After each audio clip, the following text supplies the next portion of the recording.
Uses of having in detail with examples. Third structure will be like this: subject plus be verb plus having plus noun.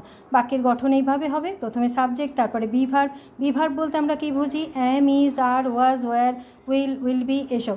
তারপরে having বসবে, তারপরে noun. For example, I am having a cup of tea, আমি এক কাপ চা খাচ্ছি।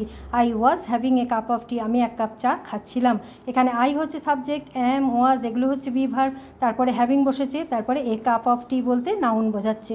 Take, ইট, receive, drink এগুলো বোঝাতে নাউন বসবে। I was having A shower, আমি শাওয়ার নিচ্ছিলাম বা আমি স্নান করছিলাম। এখানে হ্যাভিং বলতে টেক বোঝাচ্ছে। এখানে আই হচ্ছে সাবজেক্ট, ওয়াজ হচ্ছে বি ভার্ব, তারপরে হ্যাভিং বসেছে, এ শাওয়ার হচ্ছে noun. You were having breakfast, তুমি ব্রেকফাস্ট করছিলে বা খাচ্ছিলে। এখানে হ্যাভিং বলতে ইট বোঝানো হচ্ছে। দে আর হ্যাভিং দেয়ার লাঞ্চ, তারা তাদের লাঞ্চ বা দুপুরের খাবার খাচ্ছে। He is having a nap, সে ঘুমোচ্ছে। She will be having a nap, সে একটু ঘুমোবে। উই আর হ্যাভিং রেস্ট, আমরা রেস্ট নিচ্ছি। She is having a cup of coffee, সে এক কাপ কফি খাচ্ছে। এখানে হ্যাভিং বলতে ড্রিঙ্ক বোঝাচ্ছে। I will be having dinner, আমি ডিনার করব বা খাবো। এখানে হ্যাভিং বলতে ইট বোঝাচ্ছে।